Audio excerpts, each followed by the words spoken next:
The holographic star map shimmered in the center of the war room, aboard the Aegis Dawn, casting everyone's faces in an eerie blue glow. Three-dimensional representations of fleet positions hovered in the void, red for enemy forces, blue for the Alliance. Major Mara Hayes studied the display with unwavering intensity, her dark eyes reflecting the dancing lights as she mentally calculated trajectories and analyzed potential vulnerabilities. Around the circular tactical table stood the assembled command staff of the United Galactic Alliance, 12 beings representing 7 different species. The atmosphere was charged with tension. This would be the largest coordinated offensive in the 15-year war against the Kreth Dominion. Billions of lives across 17 systems hung in the balance. Fleet Admiral Taurus, a tall Centaurian with silver-streaked skin, manipulated the controls with his 4 upper limbs, zooming in on the primary target. The Dominion invasion fleet is advancing through the Cygnus corridor toward the Proxima colonies. He announced, his voice resonating with the natural harmonic undertones of his species. Their forces consist of 3 destroyer wings, 2 carrier groups, and 1 command vessel. Intelligence suggests they're planning to establish a forward base in the Helios system before launching attacks on our core worlds. Hayes glanced at her datapad, scrolling through the latest reconnaissance reports her scout teams had compiled. Something felt off about the enemy formation and a symmetry she couldn't quite place.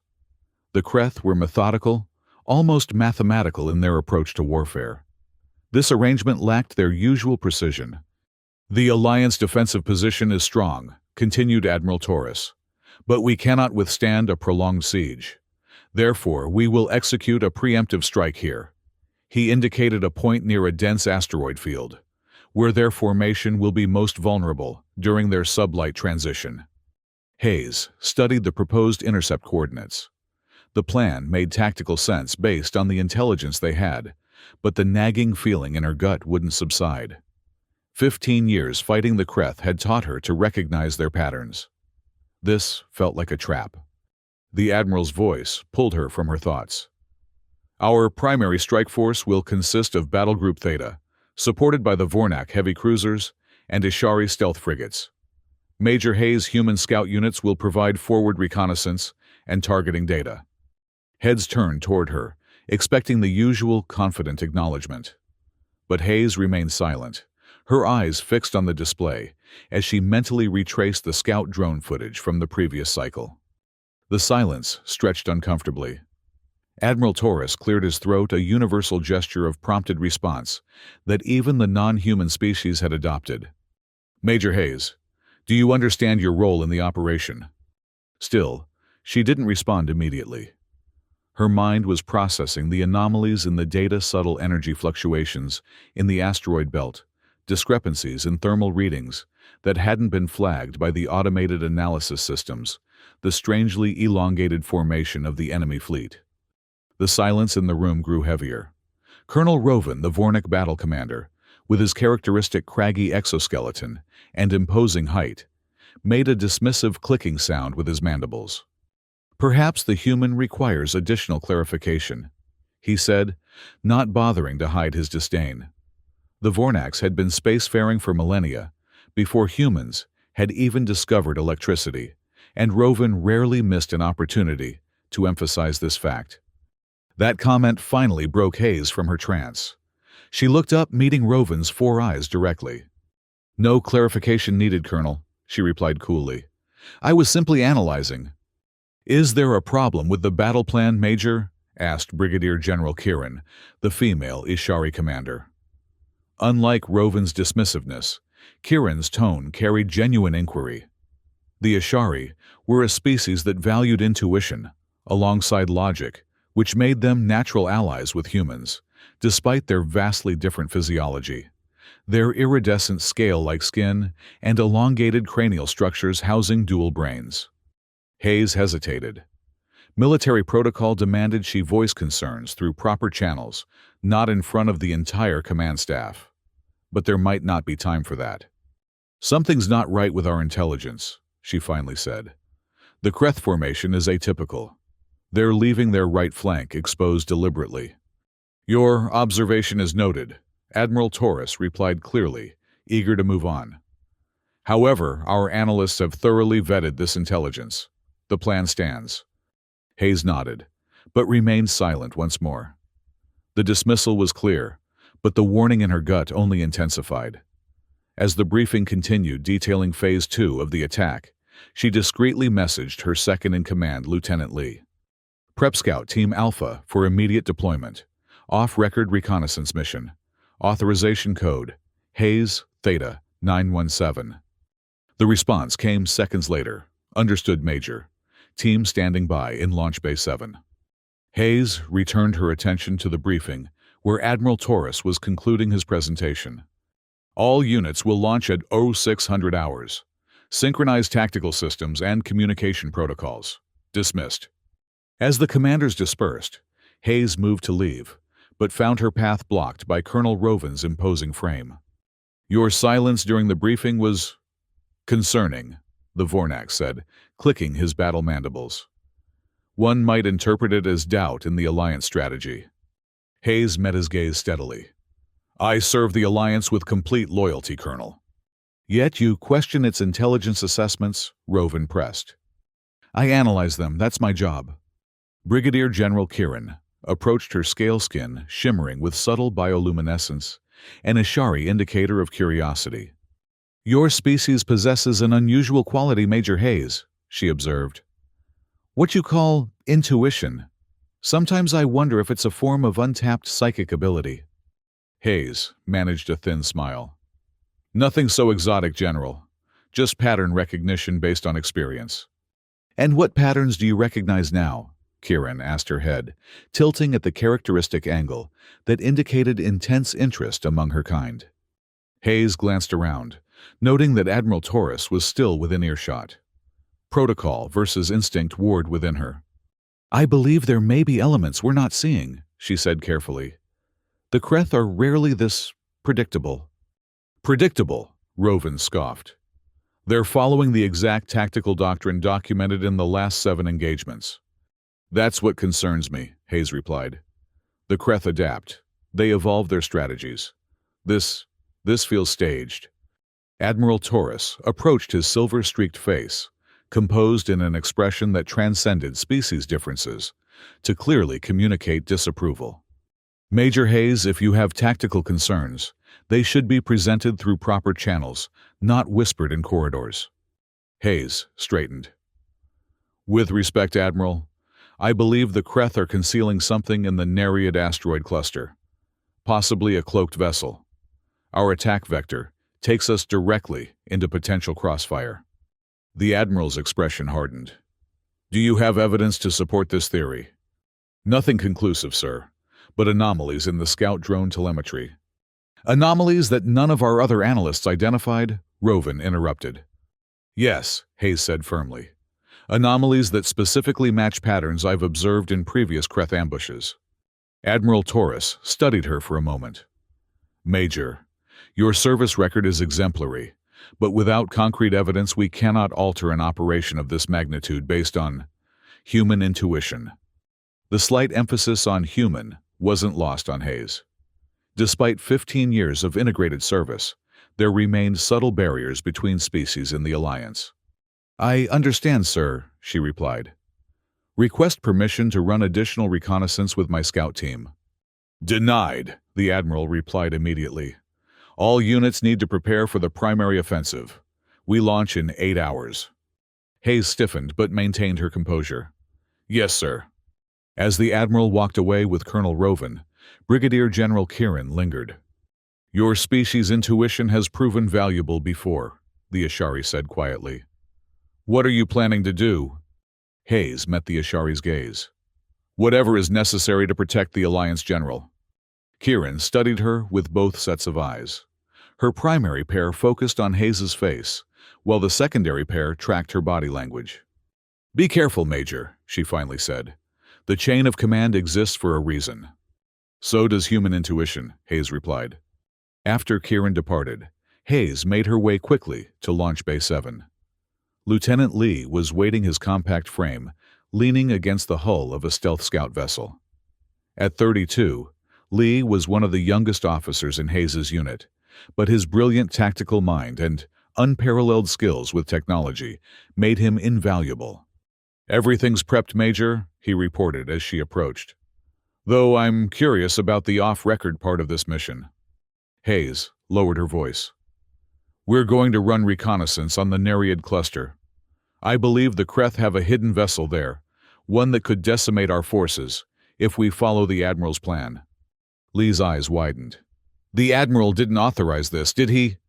"He explicitly denied my request," Hayes confirmed, checking her tactical gear. "Which is why only volunteers are coming on this mission. I won't order anyone." Lee straightened. "I'm in, and I already have 3 volunteers waiting inside Zhang Okafor and Dmitri." Hayes nodded, unsurprised that her core team had volunteered without even knowing the mission. They'd been through too much together to start doubting each other now. "The mission is simple," she explained, as they boarded the scout vessel. "We slip past the Kreth forward sensors, using the asteroid field for cover, gather visual confirmation of any cloaked vessels, and return with evidence before the main offensive launches." "And if we find something?" asked Zhang, the team's weapons specialist. "Then we bring back proof and convince Admiral Taurus to adjust the attack plan," Hayes replied. "And if we don't make it back in time?" Okafor, their communications expert, voiced the question they were all thinking. Hayes' expression grew grim. "Then we find a way to neutralize the threat ourselves." The small scout vessel detached from the Aegis Dawn, its stealth systems activating as it moved away from the Alliance flagship. Hayes had logged the departure as a routine systems check, technically not a lie, as they would indeed be checking their sensors extensively.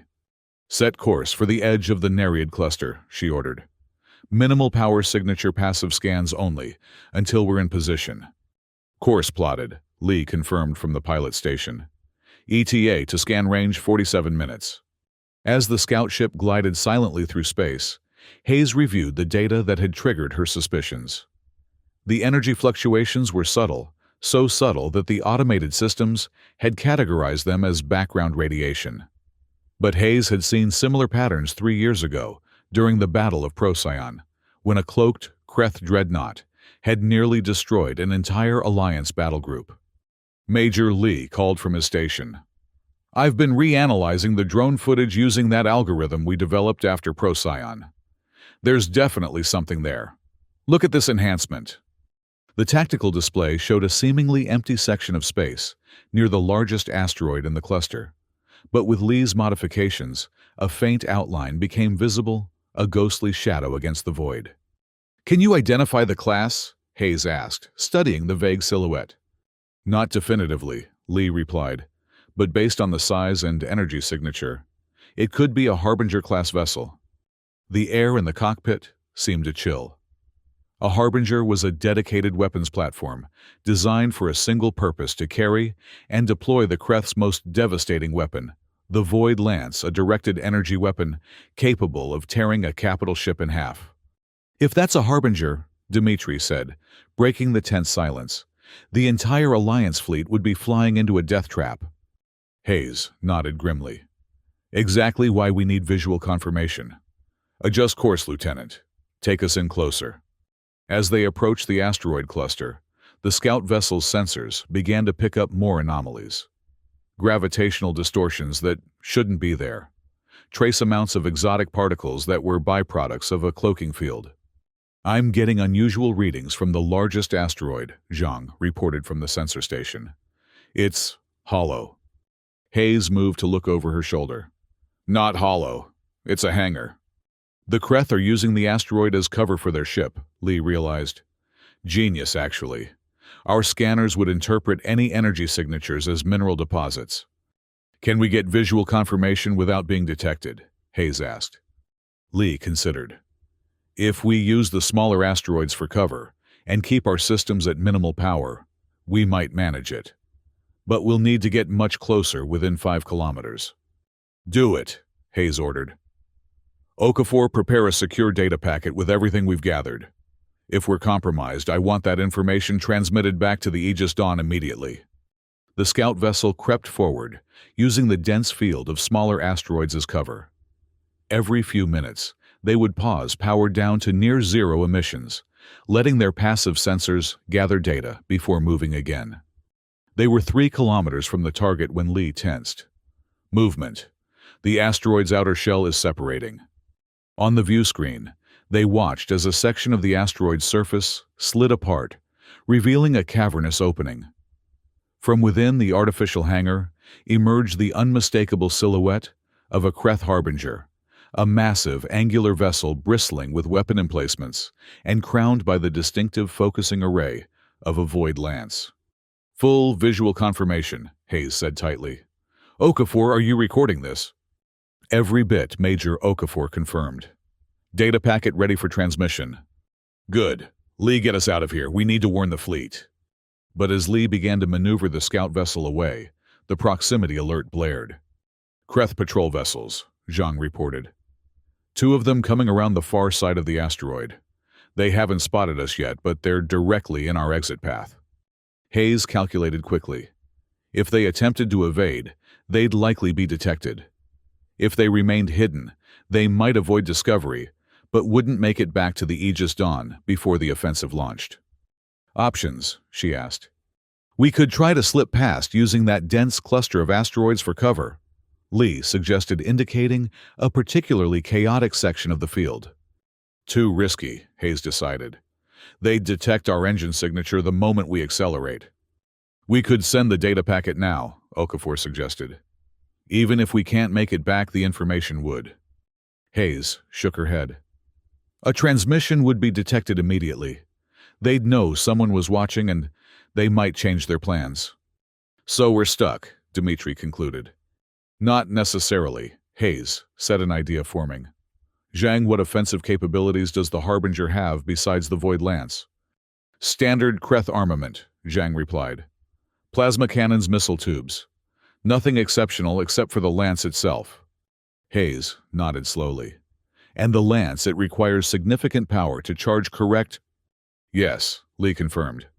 "Based on previous encounters, it takes approximately 8 minutes from initiation to firing capacity." Hayes studied the tactical display, a plan taking shape. "The Alliance attack is scheduled to begin in just over 3 hours. That Harbinger is their ace, meant to be revealed only when our fleet is committed to the attack vector." "What are you thinking, Major?" Lee asked. "I'm thinking that without that Void Lance, the Kreth lose their advantage." Hayes pointed to the Harbinger on the display. "If we can disable the Lance or force them to reveal their position prematurely, we level the playing field." "How exactly do we disable a weapon of that magnitude with a scout vessel?" Dmitri asked skeptically. Hayes turned to Lee. "Those sensor drones, we've been testing the ones with the experimental EMP packages. Do we have any aboard?" Lee's eyes widened in understanding. "2. They're in the aft storage compartment. But Major, they're prototypes. The range is limited and the effect might not be powerful enough to disable something as massive as a Void Lance." "We don't need to disable the entire ship," Hayes explained. "Just disrupt the Lance's focusing array long enough to prevent it from firing during the critical phase of the battle."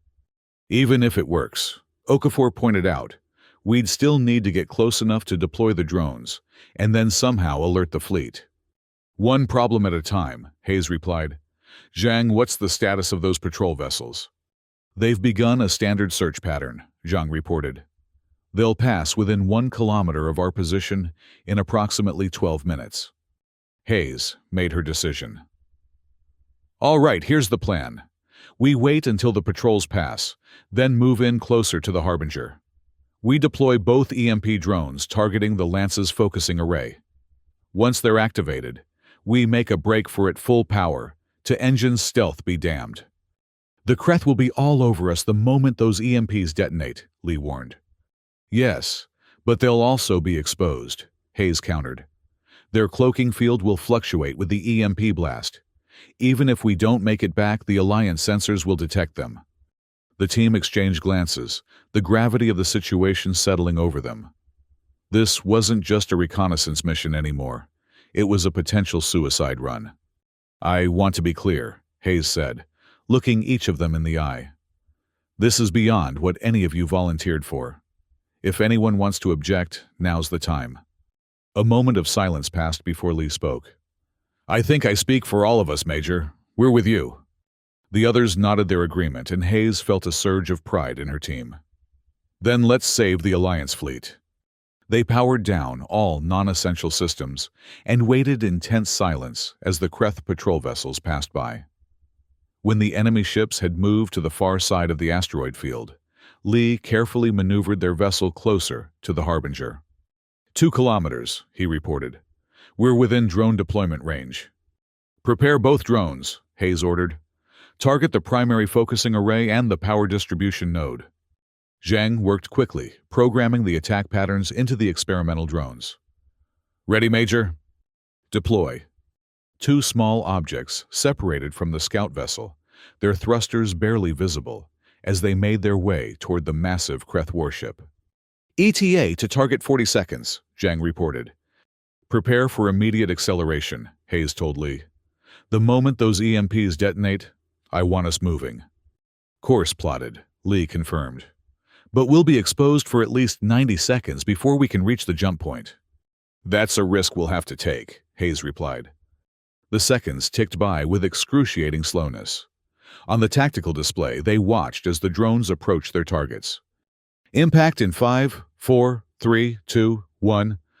Twin flashes of blue-white energy erupted around the focusing array of the Void Lance. For a moment, nothing seemed to happen. Then the massive Kreth vessel shuddered visibly, and sections of its hull flickered in and out of visibility as the cloaking field destabilized. "Direct hit," Zhang exclaimed. "The focusing array is showing massive energy fluctuations." "Go now," Hayes ordered, and Lee slammed the engines to full power. The scout vessel shot forward, abandoning all pretense of stealth, as it accelerated toward the edge of the asteroid field. Almost immediately, alarms blared throughout the cockpit. "We've been detected," Okafor reported tensely. "Kreth communication channels are lighting up." "The patrol vessels are changing course to intercept," Zhang added, "and the Harbinger is powering weapons." Hayes had expected this. "Evasive maneuvers, Lee.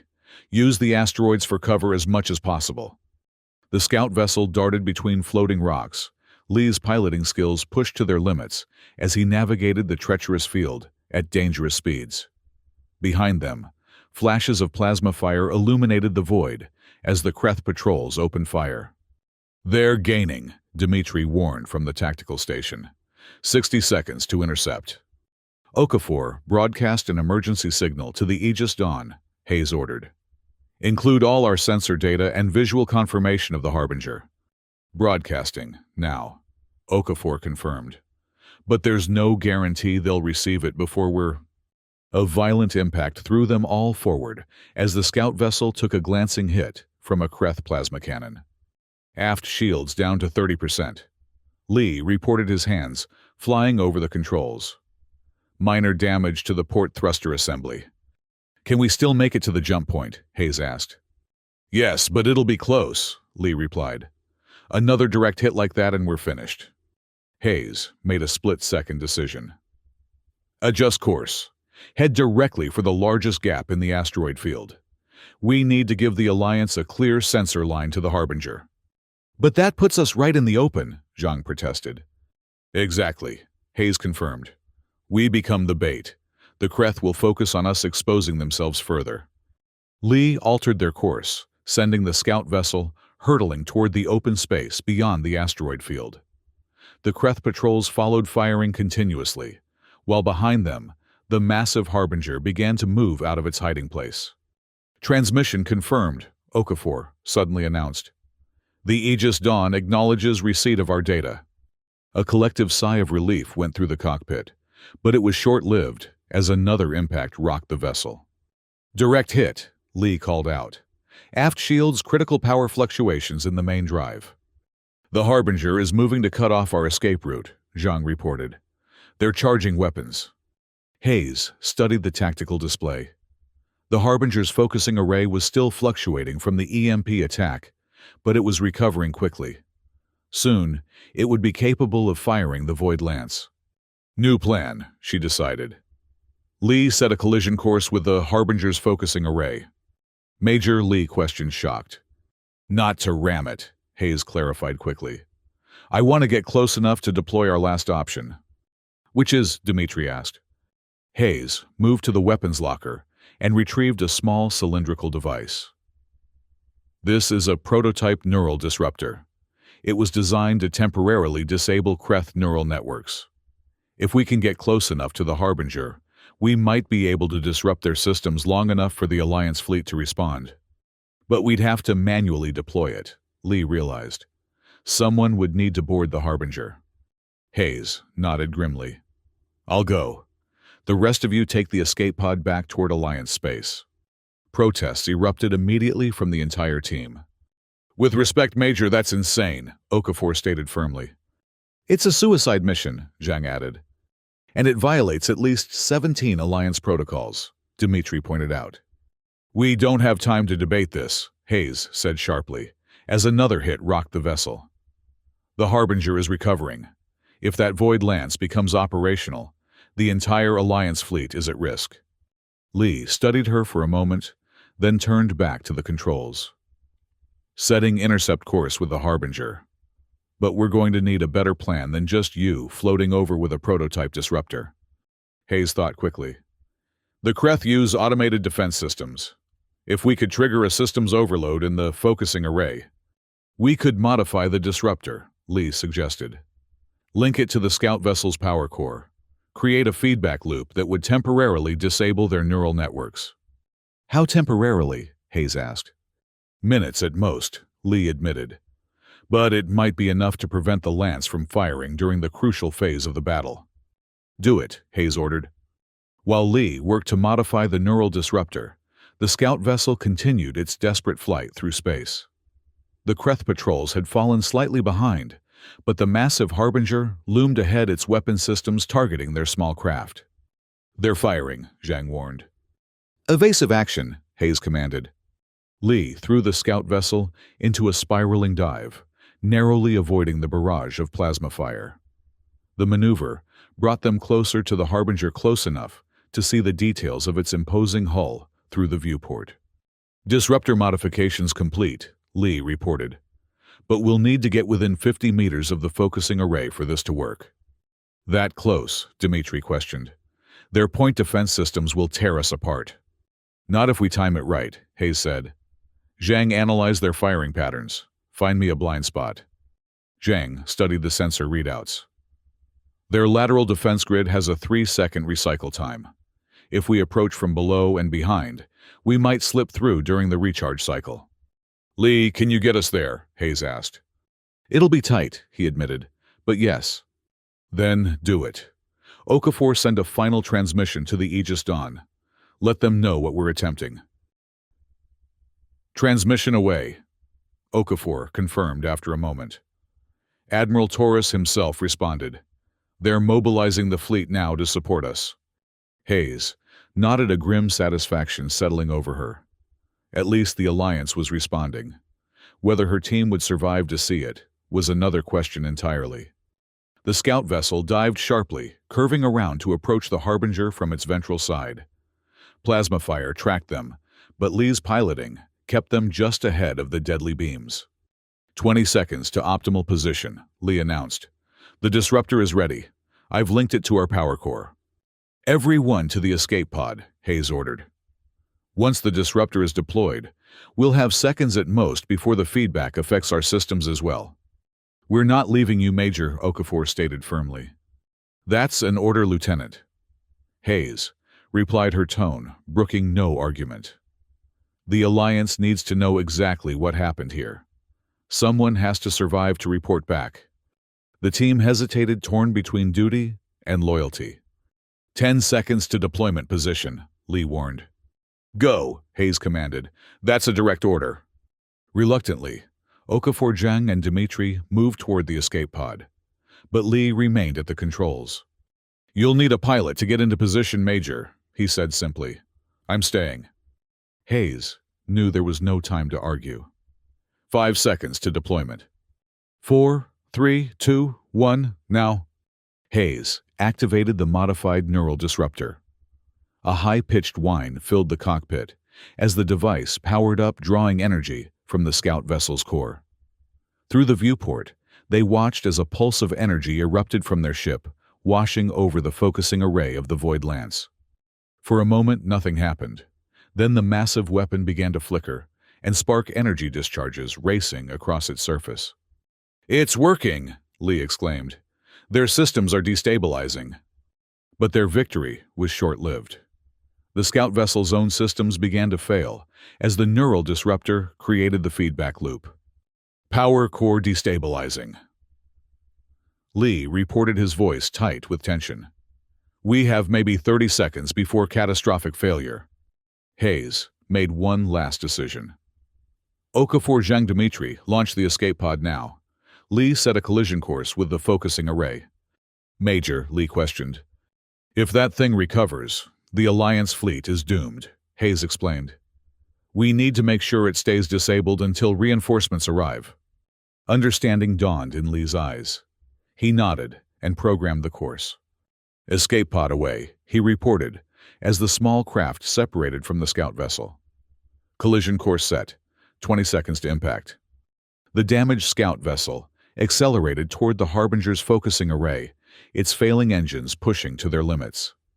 The Kreth vessel attempted to evade, but the neural disruption had affected its maneuvering systems as well. "It's been an honor," Lieutenant Hayes said quietly. "Likewise," Major Lee replied. 10 seconds. They watched through the viewport as the massive form of the Harbinger grew larger, the focusing array of the Void Lance clearly visible now. 5 seconds. Hayes closed her eyes briefly. She had done her duty. The Alliance would be warned. The ambush would fail. 3, 2, 1. The scout vessel slammed into the focusing array of the Void Lance, its destabilized power core detonating on impact. The explosion tore through the array, sending cascading failures throughout the Harbinger's weapon systems. Secondary explosions bloomed across the massive vessel's hull, as power conduits overloaded and ruptured. In the escape pod, Okafor Zhang and Dmitri watched in stunned silence, as the Harbinger listed to one side, crippled, but not destroyed. The Void Lance. The weapon that would have decimated the Alliance fleet was nothing more than a twisted mass of metal. "Incoming transmission." Okafor reported, her voice thick with emotion. "It's the Aegis Dawn. They've deployed the fleet. They're engaging the Kreth forces now." Through the small viewport of the escape pod, they could see the flash of weapons fire as Alliance vessels poured into the system, catching the Kreth fleet in disarray. Without the Harbinger's Void Lance to turn the tide, the battle quickly became one-sided. "They did it," Zhang whispered. "They saved the fleet." "And they knew they wouldn't make it back," Dmitri added solemnly. Okafor activated the communication system. "Aegis Dawn, this is Lieutenant Okafor from Major Hayes' reconnaissance team. Request immediate extraction." "Acknowledged, Lieutenant," came the response. "Extraction vessels en route. The Admiral requests a full briefing on Major Hayes' actions." "She'll get one," Okafor promised, watching as the battle unfolded before them. The full truth of what happened here. 3 days later, the surviving members of Hayes' team stood at attention in the main briefing room of the Aegis Dawn. Before them, Admiral Taurus, Colonel Roven, and Brigadier General Kieran sat in judgment, their expressions unreadable. "Let the record show," Admiral Taurus began formally, "that this tribunal has reviewed all evidence regarding the unsanctioned reconnaissance mission, led by Major Mara Hayes, on stardate 22-47-89. The room was filled with officers from across the Alliance, all there to witness the proceedings. News of the battle, now being called the Victory, at Nereid, had spread throughout Alliance space. The destruction of the Kreth invasion fleet had turned the tide of the war, possibly bringing them closer to peace than they had been in 15 years. "Lieutenant Okafor," the Admiral continued, "please restate for the tribunal the sequence of events leading to Major Hayes' decision to engage the Kreth Harbinger vessel." Okafor stepped forward. "Sir, Major Hayes identified anomalies in the reconnaissance data that suggested a cloaked Kreth vessel in the Nereid asteroid cluster. When her concerns were dismissed in the command briefing, she assembled a volunteer team to gather concrete evidence. Evidence she was explicitly ordered not to seek," Colonel Roven interjected, mandibles clicking in agitation. Yes, sir, Okafor acknowledged. However, her actions directly led to the identification of the Harbinger-class vessel and its Void Lance weapon, which would have devastated our fleet had the original attack plan proceeded. Brigadier General Kieran leaned forward. And in your professional opinion, Lieutenant, could this intelligence have been obtained through more conventional channels? No, General Okafor replied firmly. The time constraints and the sophisticated nature of the Kreth cloaking technology made conventional detection impossible within the operational window. Admiral Torres nodded slowly. The tribunal acknowledges that Major Hayes's actions, while in violation of direct orders, resulted in the preservation of a significant portion of our fleet and the successful neutralization of the Kreth invasion force. He paused, looking at each of the surviving team members in turn. However, military discipline must be maintained. Insubordination cannot be rewarded regardless of the outcome. A murmur ran through the assembled officers. It seemed Hayes' final act would be officially condemned, despite saving billions of lives. Therefore, the Admiral continued, this tribunal finds that Major Mara Hayes acted with both insubordination and extraordinary valor. Her service record will reflect both a formal reprimand for disobeying direct orders and the Alliance Star of Valor for her sacrifice in defense of Alliance forces. He stood, and the entire room followed suit. Let the record also show that this tribunal recommends a review of Alliance intelligence protocols, particularly as they relate to cross-species intuitive assessment. Major Hayes's human intuition, which led her to question the official analysis, proved correct in this instance. We would be remiss to ignore the implications. Colonel Roven shifted uncomfortably at this, but remained silent. Lieutenant Lee will posthumously receive the Alliance Cross for his role in the mission, the Admiral added. And the three of you, he looked at Okafor Jung, and Dmitri, will receive commendations for your service. You are all promoted one rank effective immediately. As the formal proceedings concluded, Brigadier General Kieran approached the three officers. I knew Hayes only briefly. The Ashari commander said, her scales shifting through subtle patterns of respect and mourning emotions that transcended species barriers. But she embodied something I've come to admire about humans, the courage to trust your instincts even when data and authority suggest otherwise. She was the best commander I've ever served under, Okafor replied simply. Kieran nodded. Her silence during that briefing, I understand it now. It wasn't uncertainty or insubordination. It was determination. She knew what she had to do even then. That's who she was, Zhang agreed. When the Major went quiet, that's when you knew something big was coming.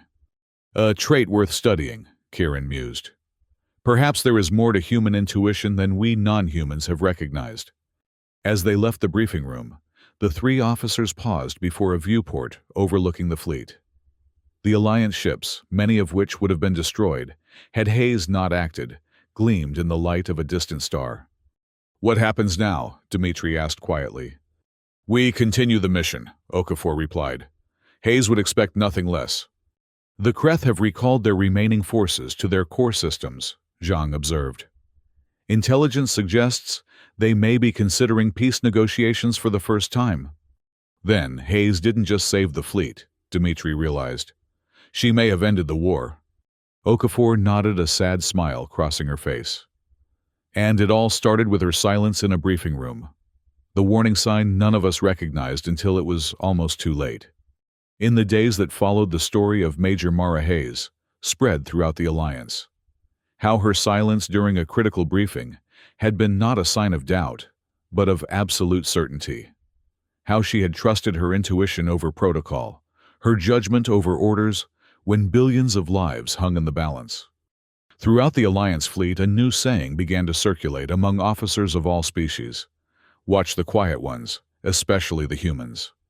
6 months later, when the Kreth Dominion finally signed the peace accords on Proxima Centauri, ending 15 years of devastating conflict, Admiral Torres requested a moment of silence for those who had made the ultimate sacrifice. As the delegates from 17 systems bowed their heads, he spoke only 4 words. Remember Major Mara Hayes? And in that silence, the legacy of the human, who had been quiet during the battle briefing, was cemented forever. The years that followed brought dramatic changes to the Alliance. The lessons learned from Hayes's actions led to fundamental shifts in military doctrine. Cross-species tactical teams became standard, with human intuition specifically valued, alongside Vornak precision Ishari perception and Centaurian strategic thinking. Colonel Roven, initially the most skeptical of Hayes' concerns, became a surprising advocate for these changes. During a ceremony commemorating the first anniversary of the victory at Nereid, he addressed a gathering of Alliance officers. "I misjudged Major Hayes." The Vornak admitted his mandibles, clicking in the pattern that signified deep respect among his kind. "I saw her silence as weakness, a failure to comprehend. I failed to recognize that in humans, silence often precedes their most significant actions." Brigadier General Kiran took the integration further, establishing the Hayes Initiative, a specialized training program designed to foster cross-species understanding and communication.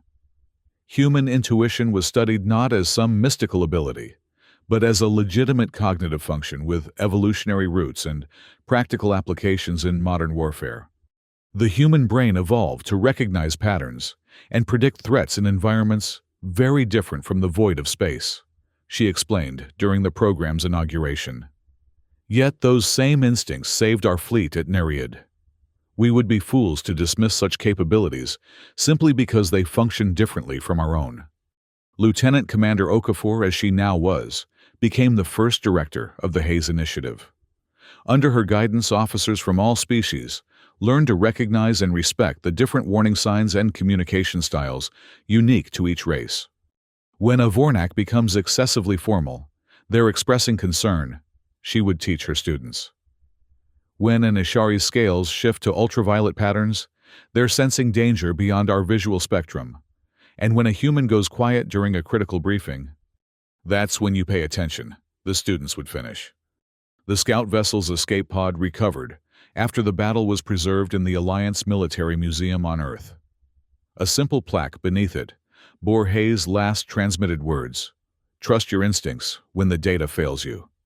In the tactical training centers across Alliance space, new officers studied the Battle of Nereid as a textbook example of both the strengths and potential pitfalls of integrated command structures. They analyzed the original reconnaissance data, tested themselves to see if they could spot the anomalies Hayes had identified, and debated the ethics of her decision to disobey direct orders. The war room aboard the Aegis Dawn, where Hayes had stood in silence as the original battle plan was presented, was eventually designated a historical landmark. The holographic display table was preserved exactly as it had been that day, eternally showing the Kreth fleet formation that had triggered Hayes' suspicions. Zhang, promoted to major, often brought new recruits to see it. "This is where it happened," he would tell them, "where one human's silence changed the course of a war." "But how did she know?" the recruits inevitably asked. "How could she be so certain when all the analysts and systems missed it?" "That's the question we're still answering," Zhang would reply. "But we know this much. Sometimes the most powerful warning isn't a shout or an alarm. Sometimes it's a moment of silence when words are expected." The peace that followed proved more challenging than many had anticipated. 15 years of war had left deep scars on both sides. Trust between the Alliance and the Kreth Dominion developed slowly, with setbacks and moments of tension that threatened to reignite the conflict. During one particularly tense diplomatic summit, 5 years after the peace accords were signed, a junior human diplomat named Carson fell suddenly silent during a Kreth delegate's presentation on resource sharing. The Kreth representative, unfamiliar with human behavioral cues, continued speaking, but the Alliance representatives immediately noticed. Admiral Taurus, now serving as the Alliance's chief diplomatic officer, called for a brief recess. In private, he asked Carson what had triggered his silence. "The resource allocation pattern they're proposing," Carson explained. "It creates a strategic foothold in 3 systems simultaneously. It's subtle, but the configuration mirrors their pre-war expansion tactics. The Admiral studied the proposal again, this time looking for the pattern Carson had intuitively recognized. When he found it, he immediately called for the proposal to be revised. The Kreth, realizing their strategy had been identified, agreed to a more balanced arrangement. Later, the Kreth delegate approached Carson. "How did you know?" the alien asked, its translucent skin pulsing with patterns that indicated curiosity. Carson considered his answer carefully. "Human intuition is hard to explain. We recognize patterns without always consciously processing them. The same quality that allowed Major Hayes to identify our harbinger at Nereid," the Kreth observed. "Yes," Carson acknowledged, surprised that the Kreth knew of Hayes. "We study her as well," the delegate revealed. "In our military academies, she is both respected and feared, the human who saw through our perfect ambush by simply noticing too much." This exchange marked another turning point in Alliance-Kreth relations. The recognition that humans possessed this particular cognitive ability gradually led to more transparent negotiations. The Kreth, pragmatic despite their aggression, saw no advantage in subterfuge that could be intuitively detected. On the 10th anniversary of the victory at Nereid, a joint Alliance-Kreth memorial was established in the asteroid field where the battle had taken place. The wreckage of the Harbinger had been preserved as a reminder of how close both civilizations had come to continued devastation. During the ceremony, the Kreth Supreme Commander made an unprecedented admission. "The weapon your Major Hayes destroyed would have indeed turned the tide of the war in our favor. Its loss forced us to reconsider our position. Peace became the logical choice." Dmitri, now a colonel himself, represented the survivors of Hayes's team at the ceremony. Afterward, he was approached by an elderly Vornak officer who introduced himself as Rovin's son. "My father spoke often of your commander before he died," the Vornak said. "He considered his failure to heed her warning the greatest regret of his career." "She would have understood," Dmitri replied. "Hayes never expected everyone to see what she saw. She just did what she believed was necessary. A quality that transcends species," the Vornak observed. "Though the warning signs may differ." As decades passed, the story of Major Mara Hayes became something of a legend throughout Alliance space, simplified in some tellings, exaggerated in others. But in military circles, her legacy remained one of precise tactical analysis and the courage to act on conviction. The Hayes Initiative eventually expanded beyond military applications, informing diplomatic protocols, scientific cooperation, and cultural exchange programs. The recognition that different species communicated danger and certainty in fundamentally different ways led to more nuanced translation systems and reduced misunderstandings across the Alliance. 75 years after the Battle of Nereid, when Lieutenant Commander Okafor, by then Admiral Okafor, finally retired from active service, her last official act was to dedicate a new class of Alliance reconnaissance vessels named after Hayes. These ships featured integrated sensor systems specifically designed to detect the subtle anomalies that might trigger human intuition, paired with analytical processes developed by the other Alliance species. Major Hayes would have appreciated the irony, Okafor remarked during the commissioning ceremony. Her unsanctioned reconnaissance mission led to an entire class of vessels designed specifically for that purpose. The lead ship, the AEV Mara Hayes, featured a simple inscription on its bridge: "Silence is a warning, listen carefully."